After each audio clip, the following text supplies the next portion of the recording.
जंग ईरान से निकलकर शाम में दाखिल हो गई, इसराइली फ़ौजें शाम में दाखिल हुईं तो तुर्किया भी मैदान में आ गया इसराइली फ़ौजों का रास्ता रोकने के लिए। क्या आने वाले दिनों में तुर्किया और इसराइल के दरमियान भी एक बड़ी जंग छिड़ने का खदशा है? इस बारे में आमिर रज़ा से बात करते हैं। आमिर भाई, इसराइली फ़ौजें शाम में दाखिल हुईं, तुर्किया मैदान में आया, एक अहम बयान आया है तुर्किया की जानिब से। क्या इसराइली फ़ौजों का रास्ता रोकने के लिए तुर्किया बाकायदा मैदान में आ चुका है और अगले आने वाले दिनों में इसराइल और तुर्किया आमने-सामने आने वाले हैं? देखें, आने वाले दिनों की बात तो करते हैं, लेकिन सबसे पहले मैं अहादीस मुबारका से जो चीज़ ड्राइव करता हूँ वो ये है कि शाम में फ़ौजें मौजूद होंगी, आमने सामने होंगी, तो आवाज़ आएगी कि कुस्तुनतुनिया जो है तुर्की, कॉन्स्टेंटिनोपल जो किसी ज़माने में कहलाता था, ये जो है जिसको आजकल हम इस्तांबुल कहते हैं, ये बात समझें, वहाँ पर यूरोपियन अक़वाम दाखिल हो गई हैं और उसके बाद इस्लामिक लश्कर जो है वो वहाँ फ़तह करने के लिए जाएगा। ये सारे मामलात शाम से रिलेटेड है। मैंने आपसे पहले भी एक व्लॉग में कहा था कि शाम की जो सरज़मीन है ये बहुत अहम सरज़मीन है। तुर्किया को भी इसका एहसास है और अदराक है, इज़राइल को भी इसका एहसास और अदराक है, और आखिरकार तमाम फ़ौजों ने इसी जगह पर आमने सामने होना है, चाहे वो इस्लामी है चाहे नॉन इस्लामिक है। अब आ जाएँ, तुर्किया को क्यों जो है इज़राइल के सामने आना पड़ा।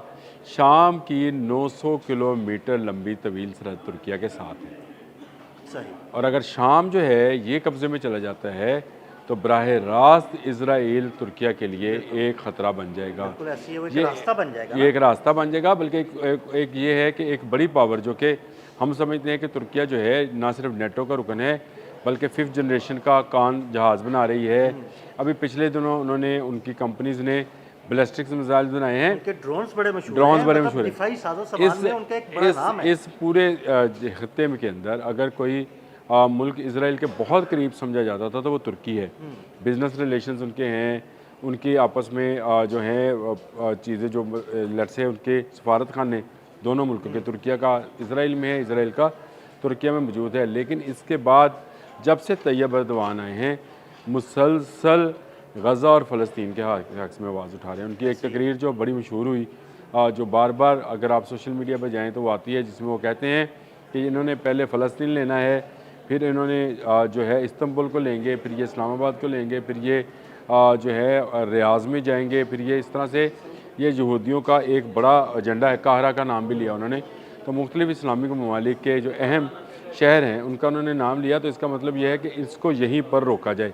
यहाँ से वो कन्फ्लिक्ट जो आमने सामने आए, नेतन्याहू और तैयब एर्दोआन यहाँ से आमने सामने आते हैं, और उसके बाद अब तुर्किया के वज़ीर ख़ारजा ने भी ये बयान दे दिया है कि इज़राइल गैर कानूनी तौर पर लेबनान और शाम पर हमलावर है, और तुर्किया को ये नाकाबिले बर्दाश्त है कि हम अपने हमसाया मुल्क जो कि शाम है, सीरिया जिसको बोलते हैं, वैसे तो शाम अगर समझे तो आपको ये लेबनान और फ़लस्तीन और ये इज़राइल, ये सारा शाम का ही इलाका है।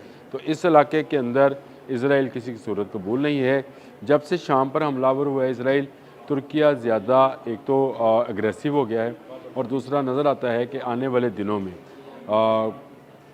अगर इज़राइल ने अपनी मज़ीद जो है फ़ौज को शाम के अंदर मज़ीद आगे तक बढ़ाया, तो तुर्किया की फ़ौजें और इज़राइल की फ़ौजें आमने सामने होंगी, और अमेरिका इससे लातल्लक़ हो जाएगा। मैं आपको इसकी वजह, बड़ी वजह ये बताता हूँ कि अमेरिका नेटो बनाने वाला है, और नेटो का ये असूल है कि नेटो के किसी मुल्क पर अगर हमला होगा तो उसकी क्लास 5 के तहत उस मुल्क के हक़ में जो है तमाम ममालिक मुखालिफ मुल्क के ख़िलाफ़ जाएंगे।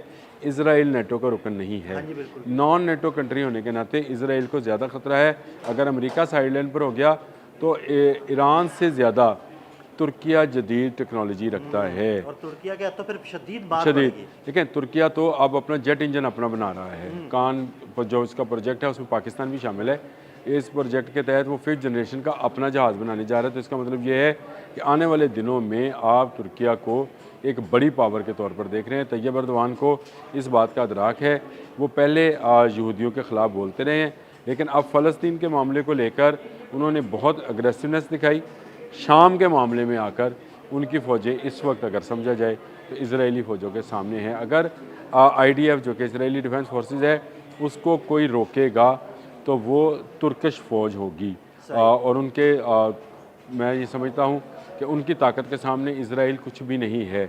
अब ये अमेरिका के लिए भी एक बड़ा इम्तहान बनने जा रहा है कि क्या वो एक बड़ी जंग को रोकेगा। हाँ, मतलब मैं मेरा मेरा ये क्वेश्चन है इसी से रिलेटेड कि अगर तुर्किया और इसराइल आमने सामने आ जाते हैं और जिस तरह तुर्किया नेटो का रुकन है और उस पर हमला तसव्वुर होगा, तो क्या उस वक्त अमेरिका तुर्किया की हिमायत और मदद के लिए मैदान में आएगा या इसराइल की जानिब खड़ा होगा? देखिए, पहली बात तो यह है कि अगर आपने मुझसे पूछा है तो मेरा अपना गुमान यह है कि अमेरिका इसराइल के साथ खड़ा होगा, क्योंकि ये बाइफरकेशन होनी है। और अगर वो अमेरिका इसराइल के साथ खड़ा होगा तो नेटो के बाकी जो रुकन है वो क्या करेंगे? वो क्या करेंगे?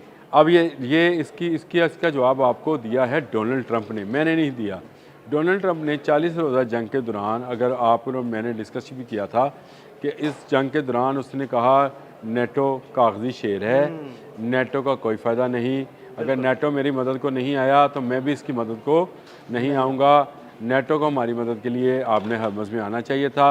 नेटो मुसलसल इनकारी रहा और एक दिन के लिए भी नेटो की कमांड ने, जिसमें ज़्यादातर अमेरिकन मौजूद हैं, उन्होंने इस बात की हामी नहीं बढ़ी कि वो इसराइल और ईरान की इस वॉर के अंदर दाखिल होंगे। देखें, पहली बात तो यह है कि मैंने आपको बताया कि हदीस की रोशनी में हमें पता है कि दो फ़ौजों ने आमने सामने आना है। एक तरफ वो जो झंडे लेकर आएंगे, 80 झंडे लेकर आएंगे और हर झंडे के नीचे 80,000 लोग होंगे, तो दूसरी तरफ इस्लामिक फ़ोर्स होगी और इस इस्लामिक फ़ोर्स को जो है वो इमाम मेहदी जो हैं वो लीड कर रहे होंगे। तो शाम के इलाके में ये जंग तो होनी है।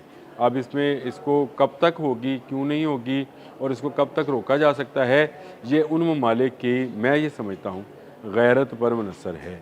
अगर तुर्किया ने ज़्यादा गैरत दिखाई, शाम के इलाके से इसराइल को मार भगाया, तो फिर यूरोपियन अक़वाम जो हैं या अमेरिका जो है, जिनको सफ़ेद फार्म आप कह लें, रेसिस हैं, ये इसराइल की मदद को आएंगी और उसकी सूरत में इस्लामिक लश्कर एक तरफ हो जाएगा।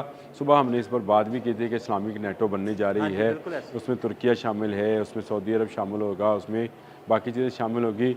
चाइनीज़ जो हैं उसमें अपना किरदार अदा करेंगे और रिलेटेड हो सकता है, और रशिया भी अपना किरदार अदा करेगा, ईरान भी उसके अंदर शामिल होगा।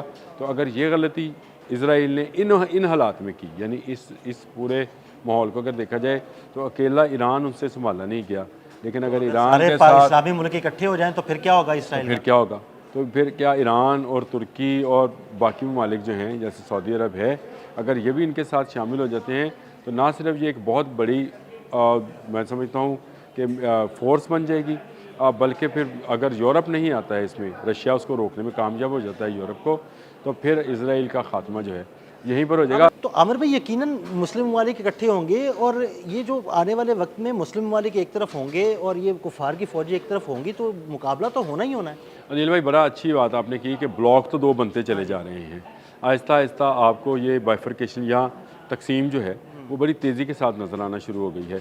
बहुत सारे ममालिक जो हैं वो इस्लामिक ब्लॉक के साथ, जैसे मैं चाइना का जिक्र कर रहा था, रशिया का जिक्र कर रहा हूँ, ये इस्लामिक ब्लॉक के बहुत करीब हैं, शुमाली कोरिया भी करीब है। और दूसरा वो ममालिक हैं जो कि अमेरिका के ज़ेर तसल्लुत हैं या उसके प्रेशर में हैं, ये एक अलग से ग्रुप बनेगा। तो हमें नज़र तो ये आता है कि ये जो हदीस में जो पेशगोइयाँ हैं वो बहुत तेज़ी के साथ पूरी होती चली जा रही हैं और क़यामत के नज़दीक आने के करीब ये जंगें होनी हैं, जिसको मलहमतुल उज़्मा और मलहमतुल कुबरा कहा जाता है, जिक्र भी करता हूँ, और जिसमें बहुत सारे इंसानों की जान जाएगी। और ये जंग जो है ये होनी शाम में है। अब शाम एक ऐसा ख़ित्ता है जो कि इज़राइली रवायात, जो इज़राइली यहूदी हैं उनके रबीज़ को अगर सुने तो वो कहते हैं कि फ़लस्तीन से ज़्यादा शाम हमारे लिए अहम है, क्योंकि हमारा मसाया आना है। हमारे लिए शाम अहम है कि हज़रत ईसा का यहाँ पर नज़ूल होना है, और वो उन्होंने जब आना है तो फिर दमिश्क की मस्जिद के करीब, वो जो मस्जिद सफ़ेद है, मस्जिद बैज़ा शायद इसको बोलते हैं, मीनार को, उसके करीब उन्होंने उतरना है। तो ये सारी आइडियोलॉजी जो है। आमिर, वो एक हदीस भी है, उसका मफ़हूम हमारे नाज़रीन को ज़रूर बताइएगा कि क़यामत तब तक ना आएगी जब तक शाम में ख़राबी नहीं होगी या शाम में कोई ऐसी मामलात नहीं होंगे। इस हवाले से कोई हदीस भी है? जी, बिल्कुल एक हदीस है, उसमें शाम का जिक्र नहीं है।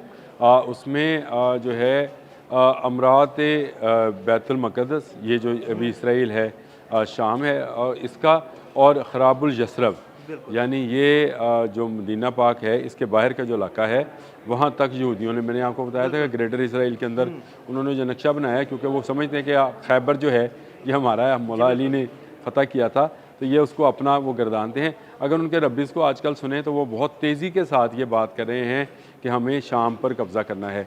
तो अगर रब्बीज़ ये बात कर रहे हैं तो इसका मतलब है ज़हनी तौर पर वो अपने आम शहरी को, सहूनी यहूदियों को ये बता रहे हैं कि फ़लस्तीन से भी ज़्यादा हमारे लिए ज़रूरी ये है कि हम शाम पर कब्ज़ा करें तो हमारा वहाँ पर मसाया जो हमारे है लोग अपने लोगों को बसाएं और मसाया वहाँ पर हमारा और मसाया ग्रेटर आएगा। इसराइल को जितनी जल्द हो सके कर सकें। नेतन्याहू की बहुत सारी वीडियोज़ और बहुत सारे क्लिप्स इस वक्त भी मौजूद हैं जिसमें वो तमाम नक्शा बताता है। आपने एक दिन जिक्र भी किया था कि काहिरा से लेकर हाँ जी, बिल्कुल। वो आना चाहता है सऊदी अरब के बहुत सारे इलाकों तक।